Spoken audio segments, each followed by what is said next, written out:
Hi everyone, welcome back to my channel, welcome back to my greenhouse. My name is Joe. In today's video, we're going to be focusing on one succulent plant. It is possibly one of the most widespread, one of the most commonly found, one of the most sold succulent plants in our collections. It is quite easy to grow in pretty much all conditions, whether indoors or outdoors, whether you've got a lot of light, not that much light. It is a relatively easy plant to grow. However, at the same time, it is not commonly seen in its wonderful blooms and flowers. That's something which we will be looking at in this video. So stay tuned to find out more about which plant I'm talking about and how to make it bloom.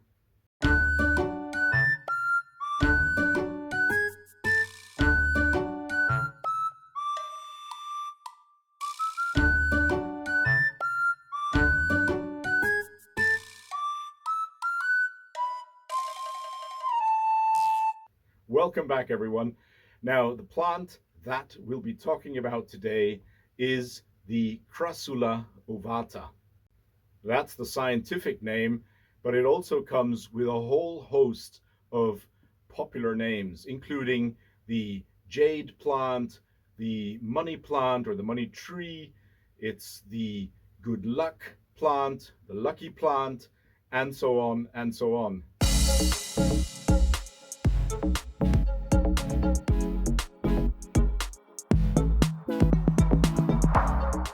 Crassula ovata is a native plant originally to the southern provinces, to be precise, the eastern southern provinces of South Africa.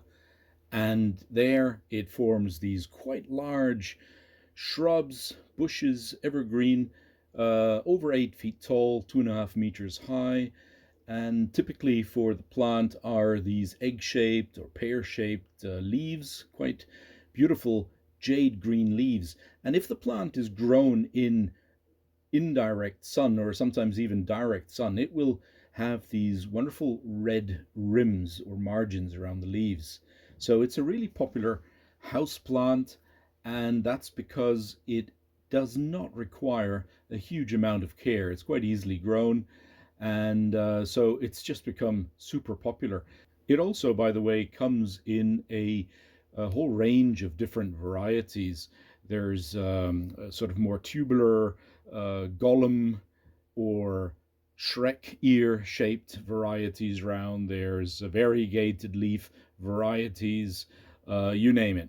Those are all forms that, of course, have been cultivated by horticulturalists. So they're cultivars, they're not natural forms, but they're just as popular, if not even more popular, than the original that you're seeing here in this video.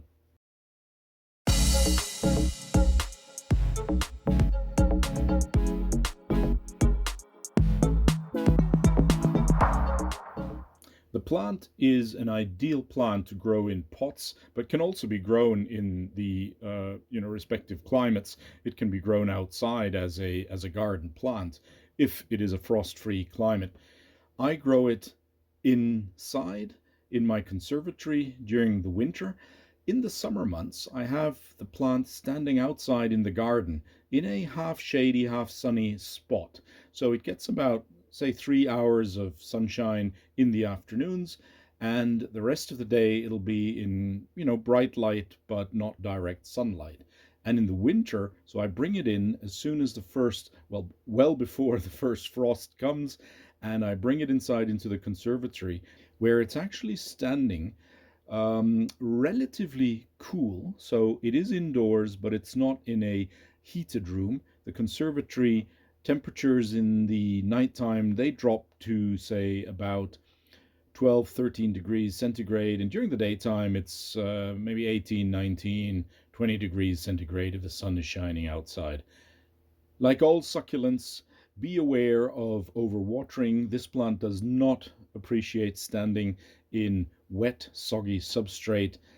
Give it a good watering and then let the substrate dry out completely. So that may be a week or two after the full watering, and only then water again after the substrate has completely dried out. So have it also growing in a well draining, water draining, gritty, sandy, succulent or cactus soil mix. And with regard to fertilizing, don't overdo it. This plant, again, like many succulents, only needs occasional fertilizing and with a low nitrogen type of succulent or cactus fertilizer.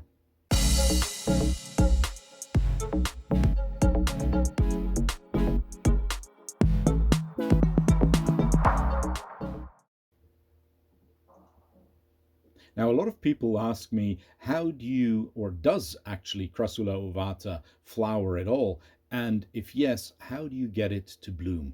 Well, first of all, you do need plants that are relatively old.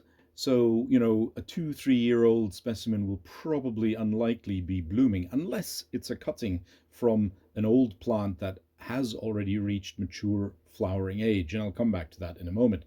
But the real trick to get Crassula to show its buds and then to flower, and it always does that for me during the winter months.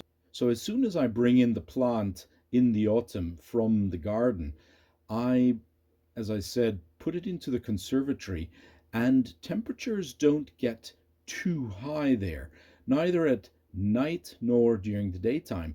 And I also actually reduce the watering quite a bit. So maybe once a month, a little bit of watering, and the temperatures, as I say, do drop off a little bit down to maybe 12, 13 at night, degrees centigrade, that is, and 20 degrees, maybe 21 degrees max during the daytime. And bingo, this plant will actually start showing its wonderful first buds and then tiny little blooms that have a wonderful scent. And they will show those during the winter months. And usually, well before Christmas, the plant is covered in all its tiny little wonderful white to pinkish white flowers. So, as I say, what's important, bring the plant in from a warm, humid location to a more dry, cool location during the winter months. Reduce the watering quite a bit and just see what happens. Because if it's old enough, it will show its buds, it will develop those buds, and then eventually the flowers.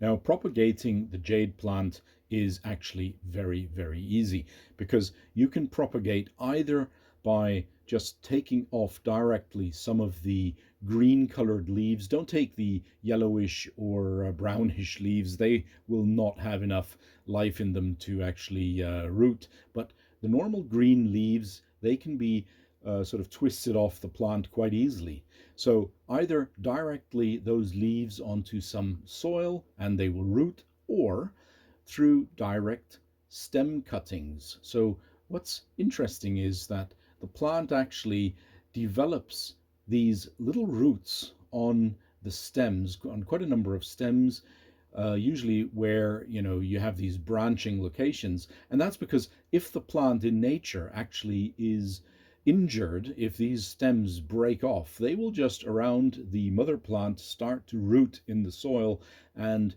they will basically just reproduce the plant in that way. So propagation, natural style. Here you can see these tiny little roots, these rootlets that are already growing out of the stems on various parts of the plant. And then just put those cuttings, the stem cuttings or the leaf cuttings, in a pot and just wait for the roots to come out, and bingo, you'll have new jade plants. If you have a plant that is already old enough, mature enough to be flowering, if you're actually cutting off stems or pieces of the plant, then those little pieces of jade plant will already also be flowering. So in that case, you don't have to wait years and years for the plant to become mature. It will actually carry on growing, if you like, with the code that it's inherited from the mother plant, and it'll continue growing as a pretty mature little plant that will also quite easily and readily show its wonderful flowers.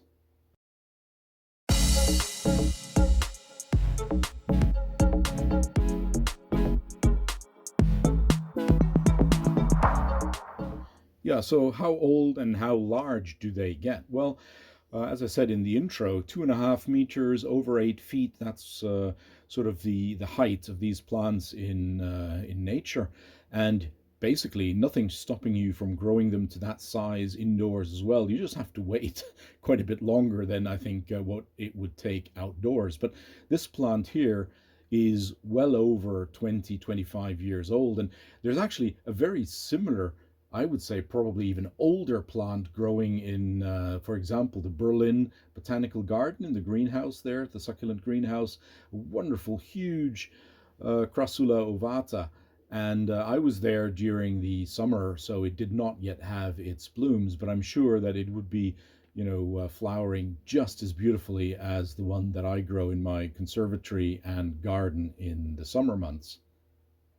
So they become quite large, and that's what they need to be in order to show their wonderful blooms.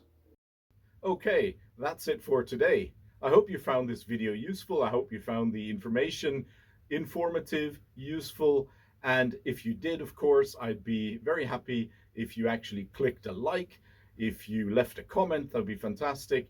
And if you haven't yet subscribed, then please go ahead and subscribe if you'd like to support more videos of this kind and you'd like to support this channel. Leaves me to say thank you so much for watching. Thanks so much for dialing in today. As always, take care. Hope to see you very soon again, and happy growing.